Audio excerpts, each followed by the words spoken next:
We are honored to have with us tonight retired Supreme Court Justices Sandra Day OConnor and David Souter. They are here to discuss their shared passion, the importance of civic education. Justice David Souter recalls that when he was a boy, he learned the lessons of democracy and the functions of the three branches of government at New England town meetings. He's called those meetings the most radical exercise of American democracy that you can find. It didn't matter if someone were rich or poor, young or old, sensible or foolish, these meetings were governed by fundamental fairness. Today, when 2/3 of Americans can't name the three branches of government, a rebirth of civic education is needed to ensure, as Justice Souter has said, that the nation has judges who stand up for individual rights against the popular will. Justice O'Connor is even blunter.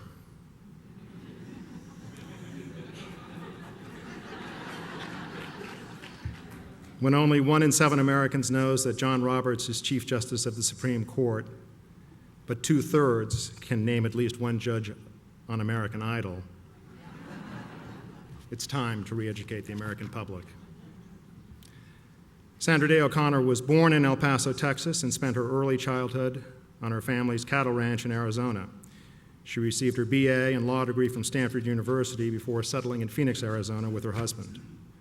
She served as an Arizona Assistant Attorney General and in 1974 ran successfully for trial judge, a position she held until she was appointed to the Arizona Court of Appeals. She was nominated to the Supreme Court in 1981 by President Ronald Reagan and confirmed by the U.S. Senate 99-0.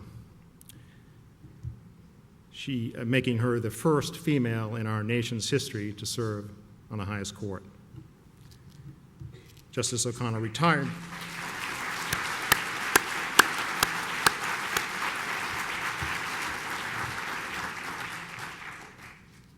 Justice O'Connor retired from the court in 2005 and has been known to refer to herself as just an unemployed cowgirl. But as our moderator recently wrote in the New York Times, Justice O'Connor basically lives in airplanes, traveling the country in support of her causes. Let me read you one newspaper article that illustrates that commitment. In September, Justice O'Connor visited Wrigley Field in Chicago to attend a Cubs game. Wearing a royal blue Cubs jacket, she delivered the game ball to the umpires on the field and then visited the broadcast booth, where she delivered the following commentary. I never thought I'd see the day when we stopped teaching civics and government. Now, it could be a little boring how they were teaching it, but nonetheless, it is an important function of the schools. And then Justice O'Connor suddenly interrupted herself. Ooh, big hit out there. You have to love a Supreme Court justice who jumps in to give the play-by-play at a Cubs game. David Souter was born in Melrose, Massachusetts. He received his BA and law degree from Harvard University and was a Rhodes Scholar at Magdalen College, Oxford, before settling in New Hampshire, where he served as Attorney General and on the state's Supreme Court. He was nominated to the U.S. Supreme Court in 1990 by President George H.W. Bush. Our moderator has also written about Justice Souter. Just after he announced his retirement in 2009, she called him, quote, perfectly suited to his job. His polite, persistent questioning of lawyers who appear before the court displays his meticulous preparation and his mastery of the case at hand and the cases relevant to it. Far from being out of touch with the modern world, he has simply refused to surrender to it control over aspects of his own life that give him deep contentment: hiking, sailing, time with old friends, reading history. These days, Justice Souter is doing some of the things he loves, but he is also, very occasionally, speaking out about some important issues. At a commencement speech at Harvard University this past May, Justice Souter spoke out about the different modes of constitutional interpretation. Washington Post columnist E.J. Dionne called the speech remarkable, one which should become the philosophical shot heard round the country. Our moderator tonight, Linda Greenhouse, who I've already quoted liberally, is one of the foremost authorities on the Supreme Court. Reporting on the court for the New York Times from 1978 to 1998, She won the Pulitzer Prize in 1988. Well, thank you. It's a personal thrill to be here, really, here in the Kennedy Library on the 50th anniversary of his election. I was a young teenager at that time, and I have to say that he did inspire my own interest in public affairs and the public life of the country. And I remember my friends and I in school, hanging on every development of the 1960 campaign and the startup of the new administration. And that's a kind of a deliberate segue into our topic tonight, which is the civics education deficit in the country schools. And it, just kind of makes me wonder whether the same energy and enthusiasm with which I and my 12 and 13-year-old friends back in 1960 approached what was going on in the country based on some knowledge of what we had been taught in public school, whether that still exists today. So I'll just start off by asking both of you, since you've made this really a project of this phase of your professional careers, what motivated you to choose this topic as something you're really devoting yourself to? We started public schools in this country in the early 1800s on the basis of arguments that we had an obligation to teach our young people how our government worked so they could be part of making it work in the future. That was the whole idea. That was the justification for getting public schools in this country. And I went to school. There weren't any out on the Lazy Bee Ranch, and so I was packed off to my grandmother in El Paso and went to school there. And I had a lot of civics, but it was largely Texas. I got so tired of Stephen F. Austin, I never wanted to hear another word about him. But I mean, it just was endless. So but remember, the Alamo doesn't have much. No. I wasn't into San Antonio. We were in El Paso. So anyway, we had a lot of civics in my day, and I guess I just thought that was what schools were supposed to do. And I was stunned to learn that half the states no longer make civics and government a requirement for high school, no longer. And we had a lot of concern about what young people were learning, and I can understand why some of it was getting boring. The leading textbook for civics was 790 pages long. Now, I'm sorry, you can't give that to some young person and expect them to just read it and absorb it. It doesn't happen. So I thought we needed a little help, and that's how I got involved. Right, and you recruited your colleague. Well, yes, she got me into this. And I mean, really, she did. I didn't have any particular sense of what was going on in civics teaching in the United States. I remembered mine. But 5 or 6 years ago, Justice O'Connor and Justice Breyer convened a conference in Washington, to address the threats to judicial independence, which seemed to be snowballing at the time. And the most significant thing and the most shocking thing I think that I learned the first day that we were there was the statistic that you've already heard this evening, that depending on who does the measuring, only about 2/3, at best 60% of the people in the United States can name 3 branches of government. They are simply unaware of a tripartite scheme of government and separation of powers. Well, the implication of that for judicial independence is that if one does not know about 3 branches of government and the distinctive obligations of each branch, then talking about judicial independence makes absolutely no sense whatever. That's right. Independence why? Independence from what? Independence for what reason? you get absolutely nowhere because there is not a common basis in knowledge for discourse. And when I and others left that meeting, we realized that, yeah, we had a lot to worry about on attacks on judicial independence, but we had a broader problem to worry about in the United States, and I have only become more convinced that it is a serious problem, not a kind of Chicken Little problem or a reflection of the nostalgia of dinosaurs for the way government was taught when we were kids. But my awakening started at that conference on judicial independence. Now, there's one other little part of the story that was disturbing, I thought. American high school students were tested along with those of about 20 other nations a few years ago. And they came in near the bottom of the 20 nations in scores on math and science. And it was so frightening that our then president and Congress said we have to do something. Well, you know what that means, money, federal money. So they put together federal money to give to schools based on good test scores in those schools for math and science, and they tossed in reading. You're talking about the No Child Left Behind. No Child Left Behind. You've heard of that, and that was the program.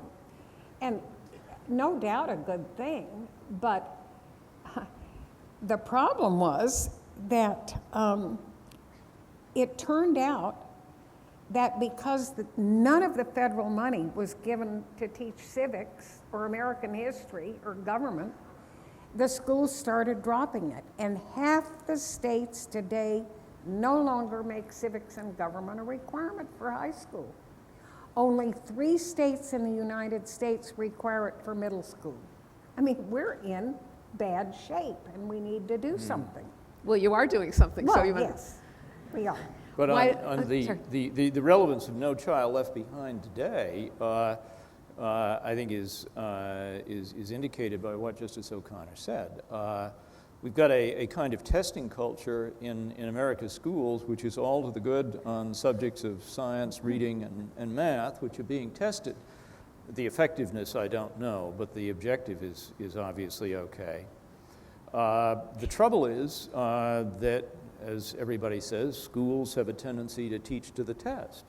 And if finances or educational ratings or other sort of measures of decency and excellence are going to be tied to the tests on these 3 subjects, the natural human tendency is that everything else is going to get short shrift.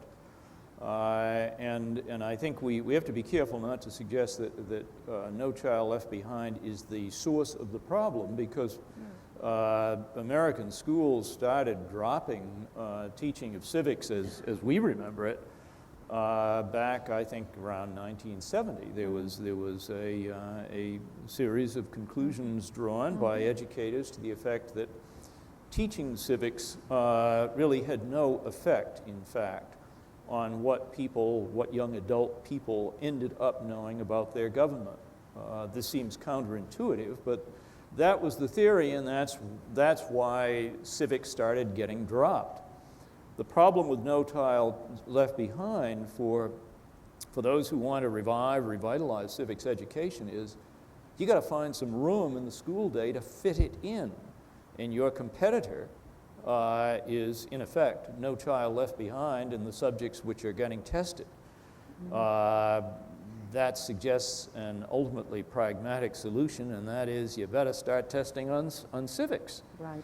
And the only good news, I guess, in this particular tension is that there isn't an absolute tension between fulfilling No Child Left Behind and finding the time for civics.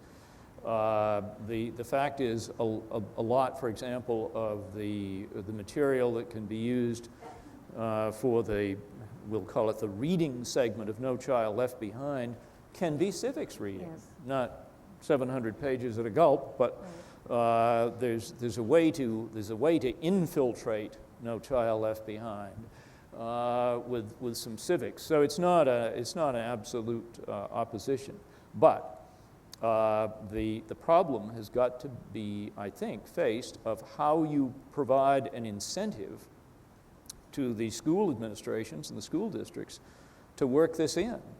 And I use the reference to administration advisedly because one thing I have learned just from being on a group in New Hampshire that is trying to beef things up there is that the civics teachers are out there and they are dying to teach.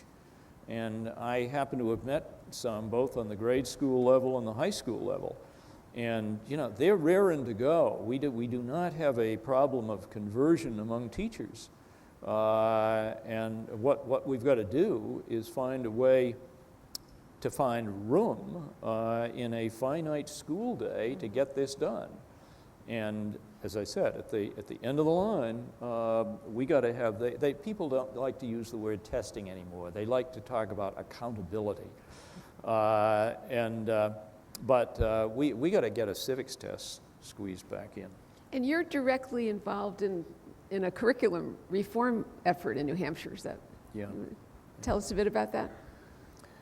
Well, I'm a Johnny-come-lately to it in a way because it was a group formed by an organization called the New Hampshire Supreme Court Society, which is somewhat of a historical society, but of the New Hampshire Supreme Court, but a society that wants to have some public relevance beyond even the teaching of history.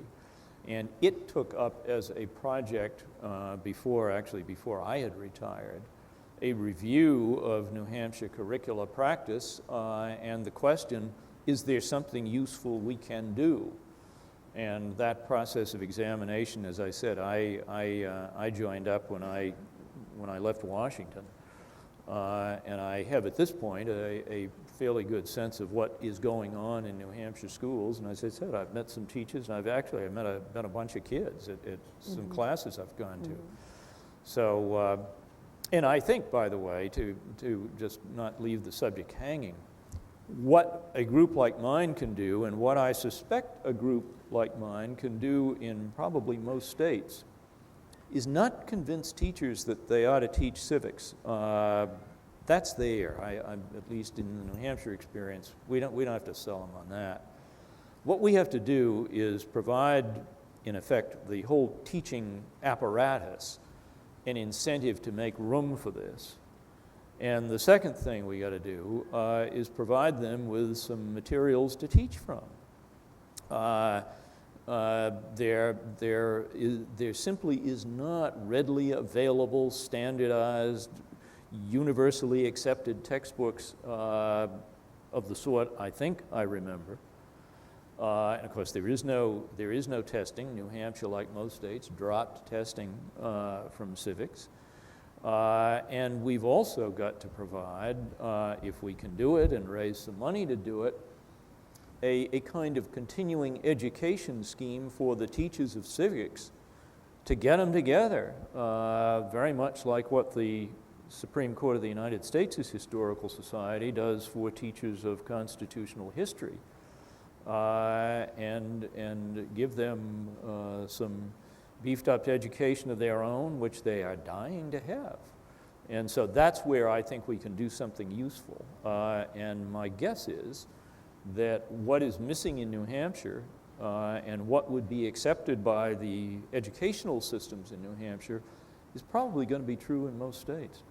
So the effort would be to kind of model some best practices that could be exported. Well, I've got another idea. I'm sure you do. Well,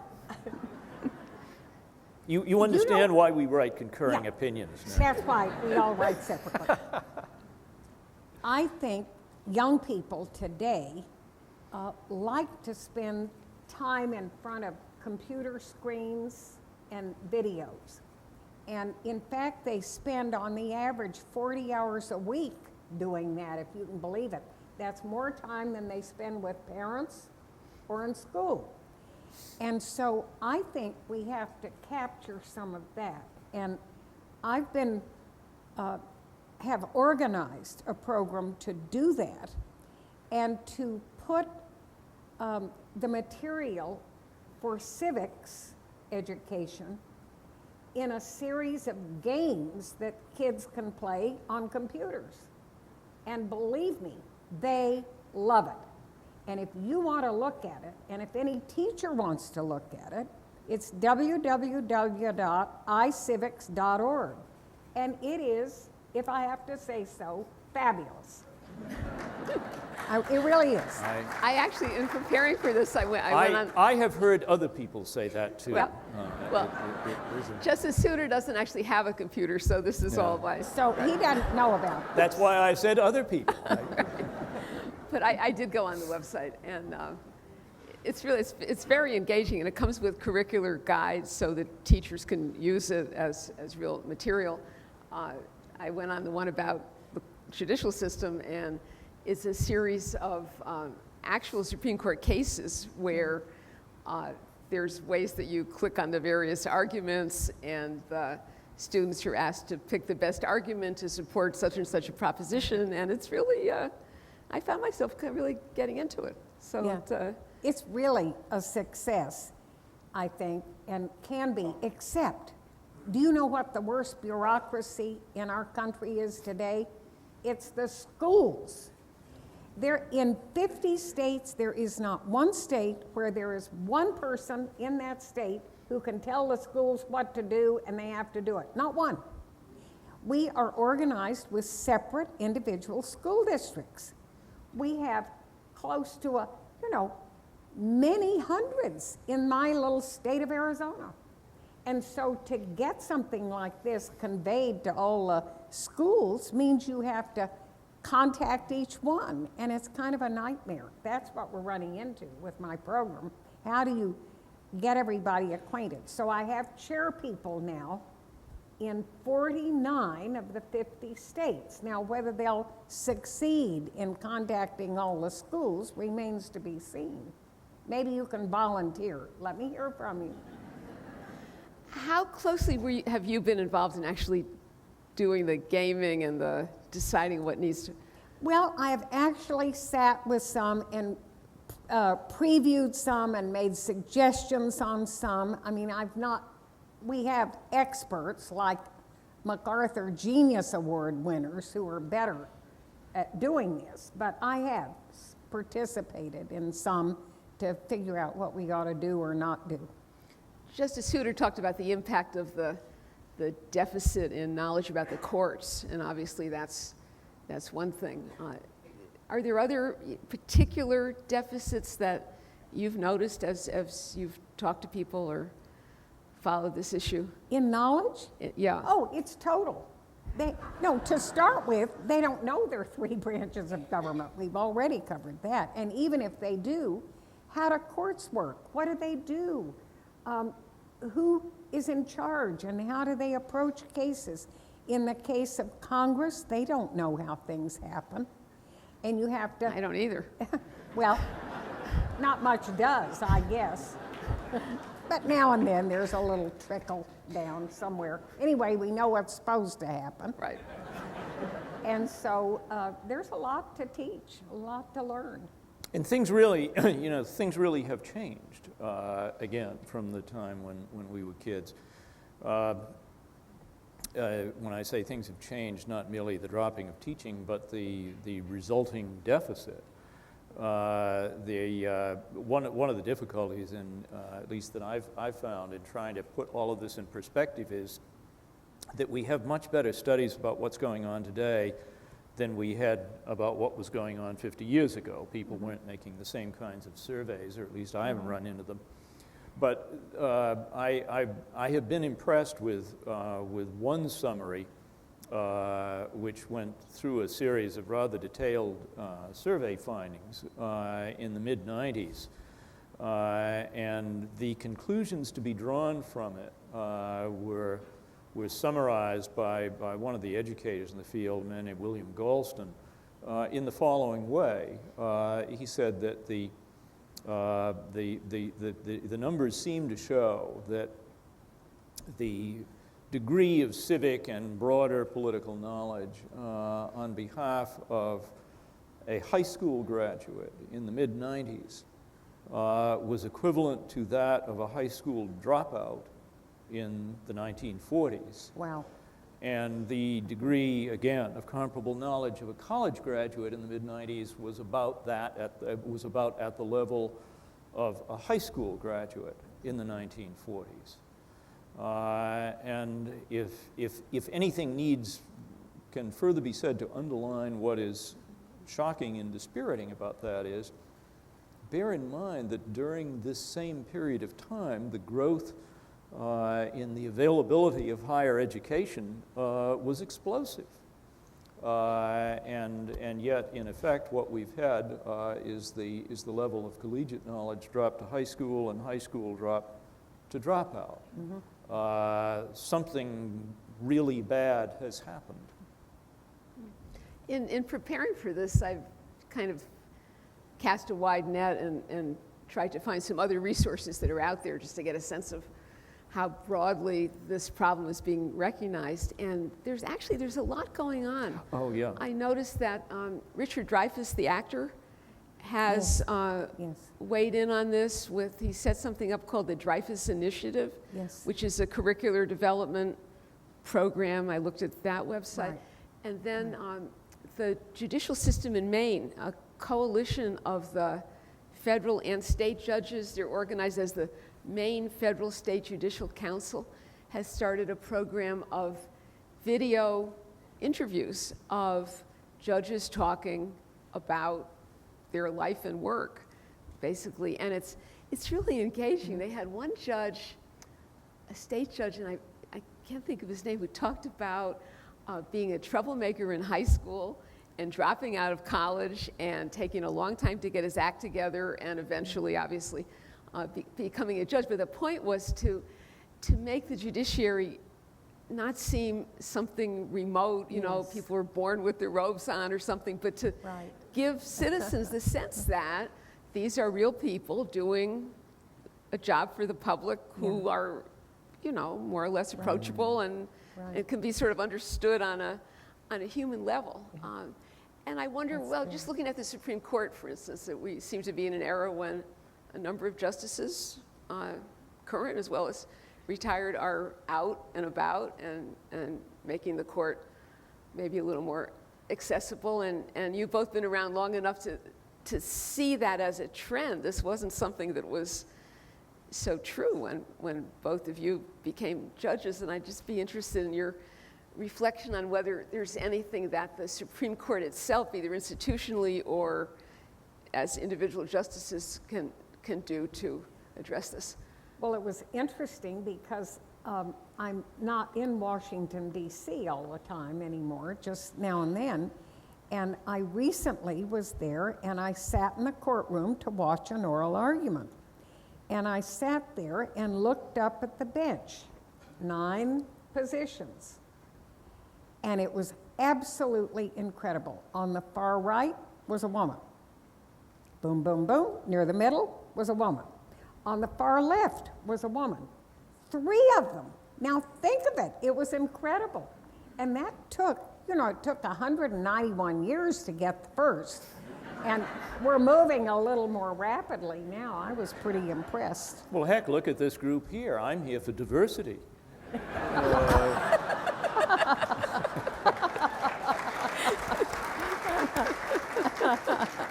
That's good. So things are happening. So to extract or extrapolate from what you said, so in other words, the court being able to sort of model. Well, I just think that the image that Americans overall have of the court has to change a little bit when they look up there and see what I saw. I thought that was a pretty big change. Of course, not too many people get the chance to actually see No, the but court they in see action. Pictures. Right. Everybody sees pictures of the court. Here we are on C-SPAN, and C-SPAN has kind of a dog in that fight of wanting to bring the court into the living rooms of America. A fight which I hope C-SPAN loses. Well, we won't go up on that. But looking at the election this fall, some of the judicial issues. For instance, what happened in Iowa, where sitting judges were thrown out in their retention elections. Okay, now that is another subject on which I've been trying to be helpful. How we select state court judges. Now, this is a really important topic.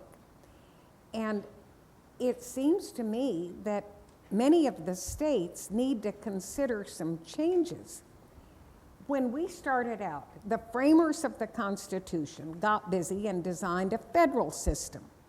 And when they came to the judicial branch, they provided that the judges would be appointed by the president with the advice and consent of the Senate. No election of the judges, right? No election. And the original 13 states all had similar systems. I mean, closely related to that. No election.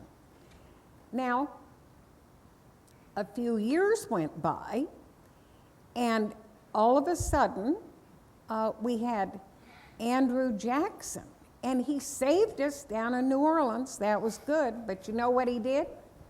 He didn't. He thought we should elect our state judges. And he was the one who went all through the South and said, now you ought to change and elect your judges. The first state to do that was Georgia. A bunch of others followed suit. And now what do we have? We have this hodgepodge. And many states, I think about 20, still have popular election of state court judges. And that means campaign contributions. They run for office, they have to get money. Who gives them money? The lawyers who appear before them, some of the clients that appear before them. There was that case that the Supreme Court had a year or so ago. Caperton from West Virginia. Big judgment against Massey Coal Company, $50 million or something of the sort. And the chairman of Massey Coal wanted, that judgment was in a trial court in West Virginia. And in West Virginia, they just have two levels of courts, the trial court and the Supreme Court. And Massey Coal wanted to appeal to the Supreme Court. Well, that's fine. It's a 5-member court, and there was going to be an election at the next general election, and one member of the court had to run for office. His term was up. Well, Massey Coal's chairman gave the man about $3 million to help with his election campaign in the little state of West Virginia. And guess what? He won.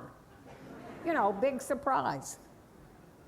And then the case was heard, and somebody on the other side said to the re-elected justice, well, maybe you should recuse yourself because of these Oh no, I can be fair. So he heard the case, and in a 3-2 decision, he voted to overturn the judgment against Massey with the participation, 3-2 decision of this newly elected judge.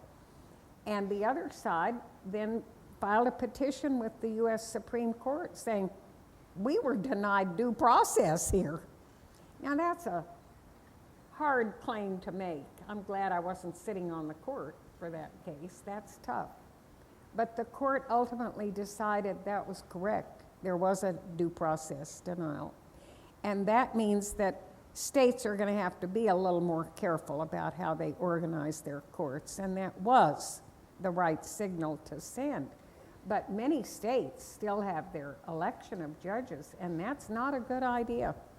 Well, I would like to see more states adopt what we call a merit selection system, where there is a bipartisan citizens commission formed that will receive applications from people who want to be a judge, review them, interview the people, make recommendations to the governor, who can appoint from the list of recommended people. And then typically in these systems, they will serve for something like 6 years and then have to stand for retention election. And they can be ousted, and that's what happened in Iowa. Their Supreme Court is a merit selection system court, and 3 of the justices were up for retention election. the court had unanimously decided a case involving a gay marriage law, and it irritated some voters in that state, and they campaigned against these judges with the retention, and a majority of the voters voted them out. They said, no, we don't want to keep them. So that was a big signal. Yeah, I wanted to ask you about that because the so-called Missouri plan, the merit selection and retention that Iowa has been held up for years by you and others as Yes. the preferable Yes. way to go. And of course, what happened in Iowa, I mean, yes, some voters didn't like the outcome of the same-sex marriage case, but I think kind of more to the point, outside groups came in. Yes. To use the election to teach a lesson, so-called Right. teach a lesson. Correct. Spent a lot of money. The judges running for retention had never encountered anything like that. And they didn't do much in response. Yeah, they were sort of That was caught the problem. flat foot. So I guess it raises the question in these days of very aggressive, money-laden judicial campaigns, whether the Missouri plan still holds up as a civic improvement, or do you have a question about that? It does. And Arizona has it, and I watched the progress there. It doesn't mean you can't have a problem, you can, but it is so much better than the alternative, you can't imagine. But it tells me that you have to beware, and if there's something like what happened in Iowa, those who are hoping to be retained better be active and better do something in response. So they need campaign committees and they Yes, need do. contributions. If there's going to be a major effort to unseat them, yes. So you're kind of back in the soup. I mean, it's Well, not as bad because you get over the hump and then go back to where it was, but it's not going to happen every time. just to draw a link between that sort of problem and what we were talking about earlier. I mean, do you think that if the public has a better understanding of the role of the judiciary through some kind of education, that this sort of thing could be mitigated in some way? Or if an issue is hot enough, does it just kind of overwhelm? Well, occasionally there'll be a hot issue. And in our country, it tends to turn on abortion or gay marriage or something like that. And voters can get pretty excited about some of those issues. Justice Souter, you were a state judge for years in your career. Now, you were appointed. I was appointed, yeah. Right, and without a retention election system. So That's New Hampshire right. is just plain old. Yeah, but essentially it's the federal system, except there is a mandatory retirement in New Hampshire. But so I didn't have to face that. But I agree with Justice O'Connor that if you're going to have an elective system, try to have the Missouri plan. That's the best way to you still can't make the silk purse out of the sow's ear, but at least you're along the way a little bit. Yeah. The Missouri plan and any system, even with retention elections, is in tension with the sort of the fundamental understanding that animates an appointive system with life or long-term appointment, and that is the understanding that when the heat is on, we tend to do the wrong thing. We get excited, our judgment evaporates, and that is why you want a branch of government which has reference to principles that are going to endure beyond the heat of the moment to say, wait a minute, you just violated your own rules. And if you cannot have a branch of government with the power to do that, and with the incentive to do it, knowing that those who make the declaration will not be thrown out on the street the next morning, you in fact are compromising the very concept behind a rule of law and a rule of enduring law. Mm-hmm. So that's the fundamental problem, even under a Missouri plan. Mm-hmm.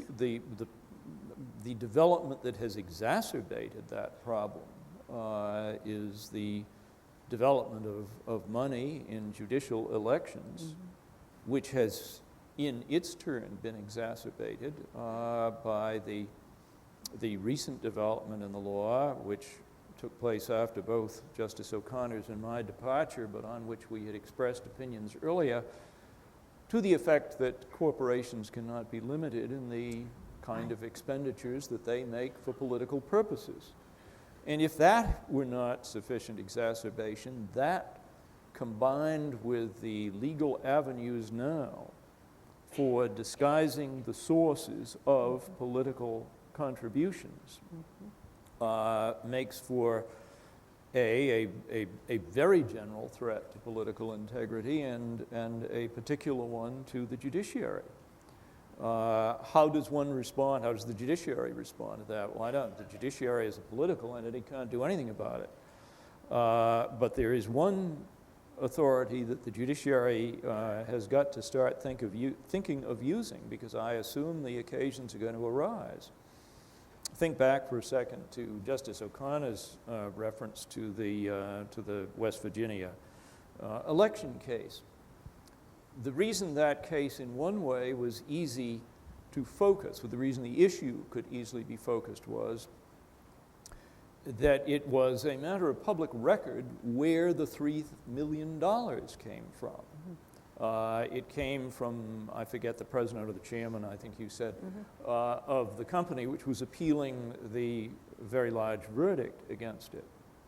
What does a litigant do now in a state with elective judges when, in effect, as a matter of federal law, the limits are off on what corporations can do? And in fact, there are avenues for contribution which do not disclose the ultimate source of the money. It seems to me, I know what I would do if I were a litigant in that kind of a situation.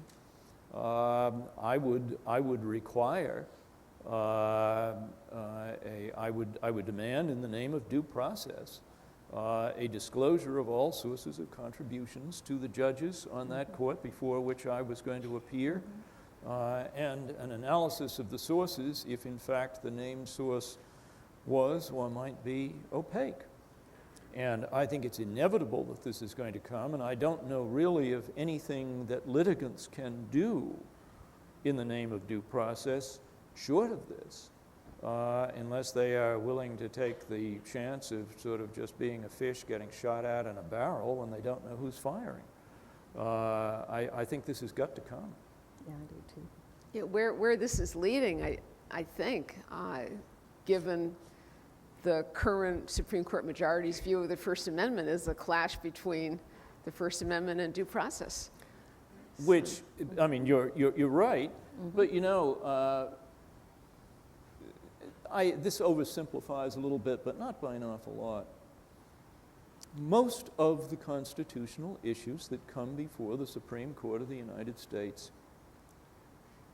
are not questions of should we apply this principle as it logically ought to be applied, but rather questions of should we apply this principle that might apply or that principle that might apply. The essence of principled decision-making by a court like the Supreme Court of the United States is in the reasoning that selects the principle that is going to predominate in a given case. Principled decision-making isn't simply being logical. It is being reasonable in selecting from among legitimately competing principles. And we're, as you say, Linda, we're going to see that as between the current view of First Amendment rights and an enduring view of due process rights. So it's a question of whether the current majority is willing to follow the logic that on the path they've set out right over a cliff, is what you're saying. You'll have to ask them. Yeah. But I mean, seriously though, the path that they have followed in the recent cases simply has not encountered the issue that we're talking about here. Bear in mind that the same Supreme Court that decided Citizens United is also the Supreme Court. One personnel change different. From the court, well, at this point, 2 personnel changes different. It's the same court that decided the West Virginia contribution case. So you've got a court which has quite clearly and robustly espoused both the principles. This isn't a non-due process court any more than it's a non-First Amendment court. Justice Kennedy in the majority in both those cases, right? So this is a court which has not shown itself shy of confronting either due process or First Amendment issues, and I have no reason to believe it's going to be shy about being candid about how you resolve the tension when that tension gets to them. Just on a personal level, I mean, it occurs to me, listening to you, what's it like having been on the court for a good chunk of time to watch them? Obviously, you feel a mistake was made in Citizens United. What does that feel like? I mean, you feel if only I had been at the conference table, maybe I could have made a difference. It must be a strange feeling to be on the outside looking in after all those years. Yeah, but you have to accept the fact that people are going to be serving there for different periods of time. You're not going to be there forever. And other people may disagree with some of the things that you have believed. So you just can't approach it from the standpoint that you will never be disappointed or concerned. It's very possible you will, but that's life. Of course, there's one possibly radical answer to your question, Linda, and it comes from the old psychiatrist joke about the young and the old psychiatrist who are talking at the end of the day, and the young psychiatrist is, his eye has been pulled open and he looks exhausted and harried, and the older guy looks as fresh as he did at 9 o'clock, and the young doctor says, how can you seem so fresh? How can you stand it listening to these patients all day long? Everything is wrong. You just sit there listening to them. Why doesn't it get to you? And the older doctor says, he says, that's the secret. Who listens? And maybe that may be one answer for retired Supreme Court justices. Don't read them. Who watches? Yeah, that has not been the solution that either of us has followed. But I think you're feeling a little liberated. Not liberated from, really, but liberated to. I mean, I'm playing Isaiah Berlin here, I guess. I had no desire in one way to leave the Supreme Court. I loved my colleagues. I liked the work that I was doing. There were days when I wished things had turned out differently. Mm-hmm. But I still loved the court and just about everybody in that building. But I feel liberated to do things that I couldn't do on that court. It is confining in time as well as in discretion. And there were other things that I wanted to do while I was still in a condition to do them. So I'm liberated to do things rather than liberated from things that I disliked. Because Yes. I didn't dislike It's a them. better way to put it.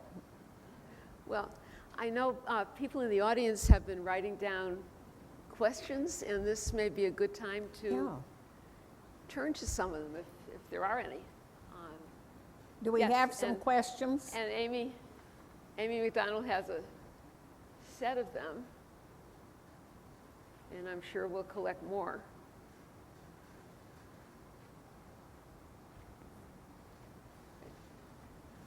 What's happened to her?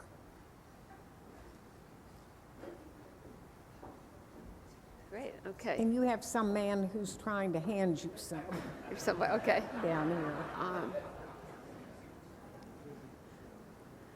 Where Okay. is she? Do you think any of the decline in enthusiasm for civics results from a change in the rhetoric of the purpose of government? That is, today the focus is much more on privatization, enabling the free market.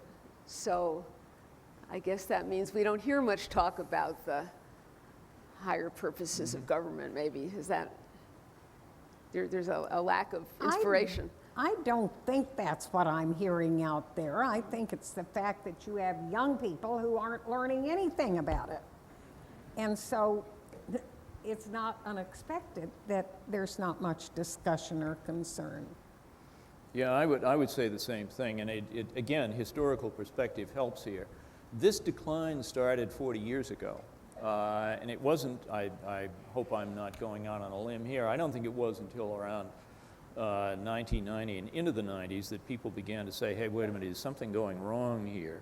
And the unfortunate state of public rhetoric in the United States had not reached anything like today's characteristics at that time. And I've also, I alluded a moment ago to the fact that I've seen a good many civics teachers in the last year, and I've seen some of the kids that they teach. I'll just give you two examples. I listened to a 4th grade class from one of the New Hampshire towns. It was visiting the State House one day, and I happened to be around. And that town happened to be blessed with teachers in the 4th grade who had themselves enthusiasm for teaching.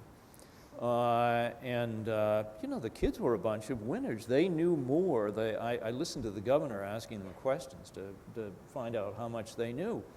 Those kids knew more about civic organization in the 4th grade than I knew in the 4th grade. That's great. And, you know, the arms were going out of the shoulder sockets and trying to answer the questions. It was terrific. Good. And I visited a combined couple of high school classes in my own town. Again, they were blessed with a couple of teachers who were real sparks. I mean, they were gung-ho. So I don't have any reason to believe that the lamentable state of public rhetoric in the United States is going to be itself a roadblock to educational reform. No, I agree. Here's a question that's maybe somewhat related. Is the decline in the teaching of civics related to a general decline in educational standards? Some would argue that a 1935 high school diploma is the equivalent to a 2010 college degree. Well, I think there is a decline. I would share some of that concern. I think that at an earlier period in our history, a great deal more was learned in the early grades than is today. And we've just kind of diluted it as we've gone along. I'm going to take a pass on that. I don't know enough to answer that question. Here's a question. Is it reasonable to think that states as divergent as Massachusetts and Texas can be brought to teach a common civics curriculum? Good question. I think it's possible, but you may have a hard time on certain principles, like how should you organize the courts. In Massachusetts, you don't have the popular election of judges in this state. You've got a pretty decent system, and there are long-term appointments. And in Texas, you know, I was born there and I've spent time in Texas, and if you're a lawyer and you have a trial in a Texas court, the first thing you have to do is go do some research on the judge and try to find out how much money the judge has been given by whom to get elected. There are few records, and sometimes you can find out some of that. That's what you have to do, and then you have to meet or exceed it, or you're not going to get a fair hearing in the judge's courtroom. It's pretty sick. Now, why would you want a system like that? And I've been to Texas to talk to them, the legislature, to see if they wouldn't be motivated to propose a change in their system. Nope, thank you. We like it. So it's hard very to, discouraging. It's hard to think that the, what is it, the Texas Railroad Commission or whoever makes the curriculum there would include in the curriculum any criticism of that kind of system. There are lots of decent teachers and willing students and everything else in Texas, a lot of good things, but I don't think their system of judicial selection is ideal. But just going to the implication for civics teaching, I am guessing that one of the things that I am going to see, that we are going to see, if the efforts to beef up teaching in our respective states begins to pay off, is a contrast between the teaching materials of our day and the teaching materials that are going to be used in the future. I remember the book in the 9th grade, the blue civics book, and it may have been, it was probably pablum, but it was pablum that got a lot of basic factual material on the page, and we left, I think, pretty much with that in our heads. The notion, I think, of a generally acceptable textbook of that sort today on a national level is antique. My guess is we're not going to see such a book.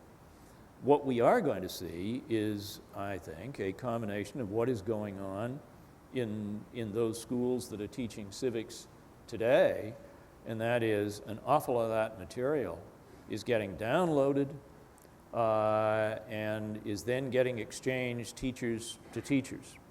There's a decentralization of text going on. And I would be very surprised if that particular decentralization trend is going to change. Here's a question. How can we get schools to choose to re-include civics in their curricula when they say they don't even have enough time or money to teach math and literacy well?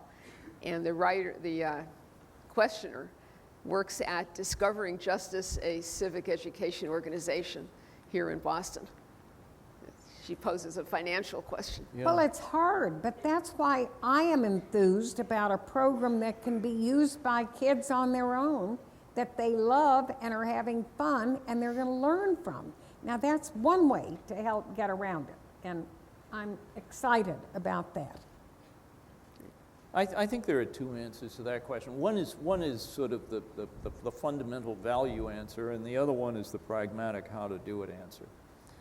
The fundamental value answer is something that I guess has been lost from the discourse or the consciousness. And people like us and people who take up this cause in other states have simply got to keep stating it, and they've got to keep pushing it. And it's basically this. In the aftermath, the famous quotation, in the aftermath of the 1787 convention, Benjamin Franklin was asked what kind of a government the Constitution would give us, and his famous answer was, it will give you a republic if you can keep it. Republics can be lost. Yes. Jefferson made the remark that a people both free and ignorant has never been seen and never will be. There has got to be a component of knowledge and understanding if democracy is going to survive. And when 2/3 of a nation do not know the basic, simple structure of their government, when 6 out of 10 people, adults in the United States, cannot answer questions which would once have been appropriate for school children, then we are getting to the point of the Franklin and Jefferson source of worry. If ever we were in a position of worry, it is a greater worry today than at any other time in our lives. There has been no time in my life or our lives in which the degree of frustration with government and dissatisfaction with government has been as great and as volatile as it is today. The responses to that frustration, and a frustration, by the way, which I think probably everyone on this platform also shares, the response is to the frustration have not been merely political responses, throw these bums out and bring in someone new. The responses have included suggestions for structural change. You have heard the suggestions for constitutional amendment, and they go even so far as modification of the 14th Amendment.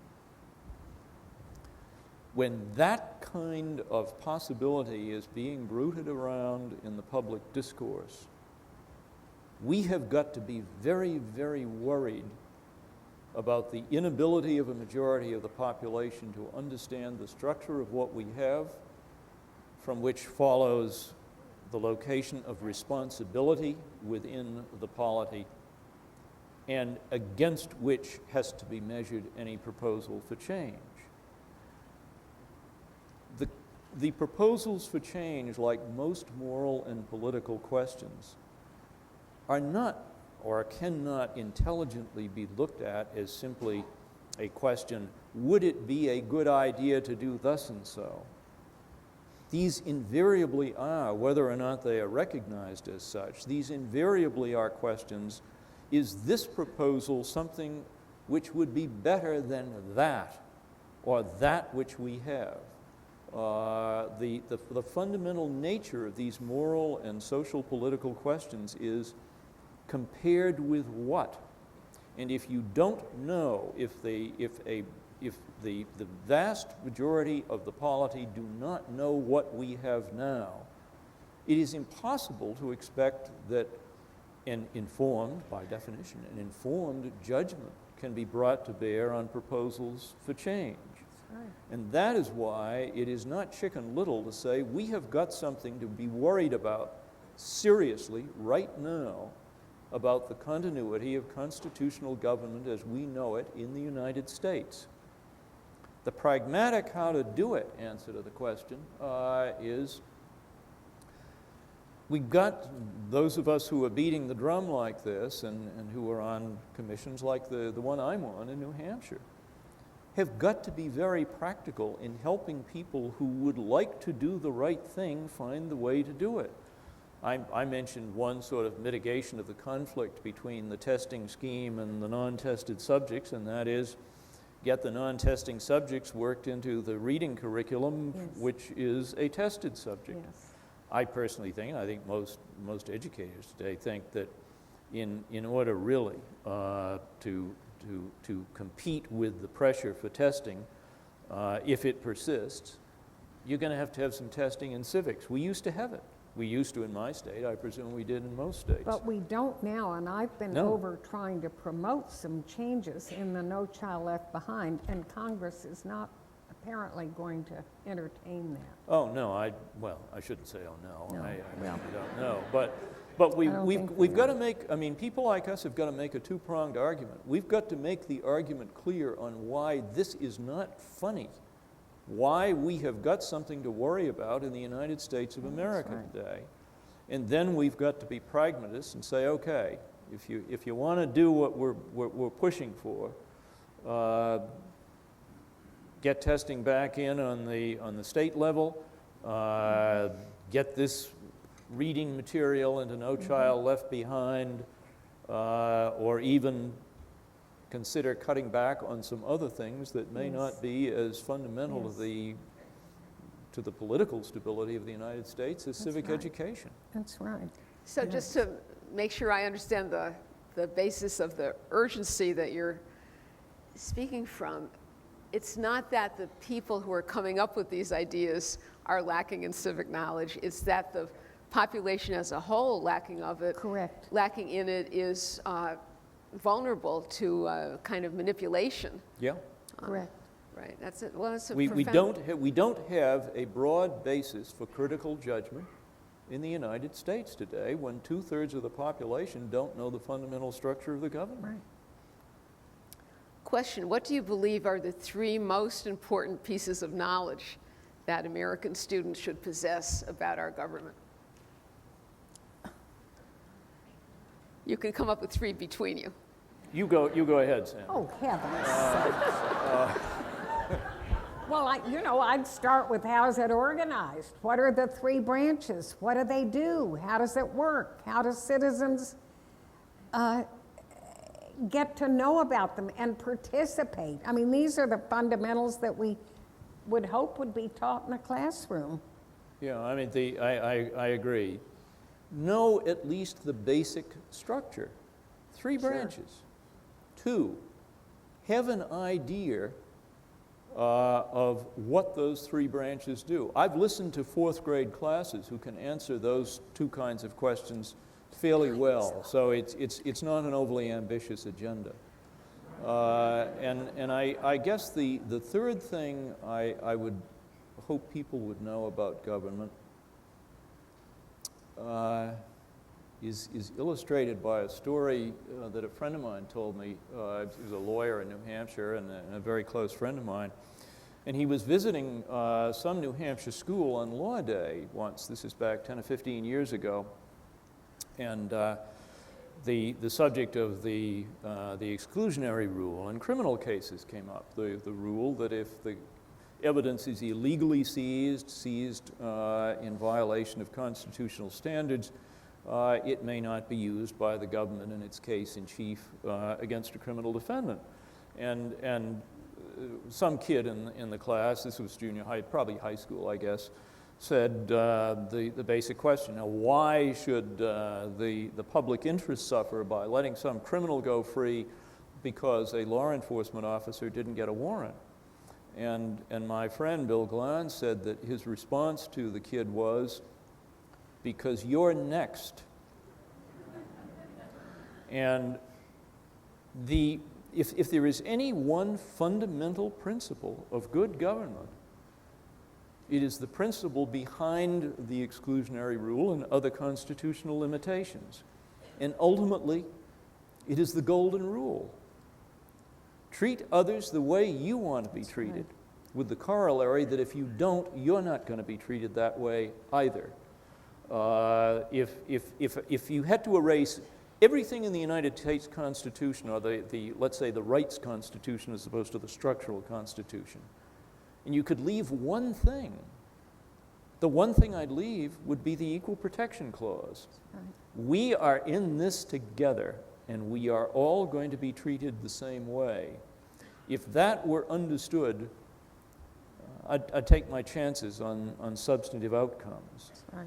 And that is the fundamental lesson, I think, behind governments of powers that are limited both structurally and for the sake of individual liberty. So that would be my third lesson, and I'll put it in the terms of you're next. Well put. No further question can top that, seriously. No. So I'm going to thank you right. both for being willing to do this, and thank the audience.